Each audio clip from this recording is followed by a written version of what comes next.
ખેડૂત મિત્રો, હું વસીમ પટેલ આપ સૌનું સ્વાગત કરું છું મારા યુટ્યુબ ચેનલમાં. મિત્રો, આ છે આપણું ડ્રેગન ફ્રૂટનું વાવેતર.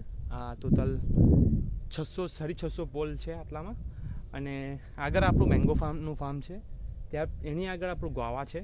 તો ટોટલ 2 થી 3 એકરમાં આપણું જે ટોટલ ફ્રૂટનું જ વાવેતર છે. તો આપણી પાસે અંજીરની ટોટલ 11 વેરાયટી છે, જેમાં જો અંજીર આ વર્ષે જ નાખ્યા છે તો એમાં આપણે કામ કરી રહ્યા છીએ અંજીરમાં. સ્પેશિયલી આ ડ્રેગન ફ્રૂટમાં તમે જોઈ શકો છો, ડ્રેગન ફ્રૂટમાં આપણી પાસે ટોટલ 17 વેરાયટી છે. એમાં વ્હાઇટ, પિંક અને યલો ઇન્ક્લુડ બધી વેરાયટી છે.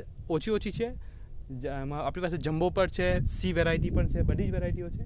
તો મિત્રો, આવી જાણકારી માટે, ગુજરાતના ખેડૂતો માટે સ્પેશિયલ આવી જાણકારી માટે અમારી સાથે બન્યા રહો. આપણે ફ્રૂટ ફાર્મિંગને લાગતી નવી ટેકનોલોજી, નવી વેરાયટીઓ વિશે આપણે અહીંયા અપડેટ આપશું. તો પ્લીઝ સબસ્ક્રાઈબ અને ફોલો કરો. Thank you for watching.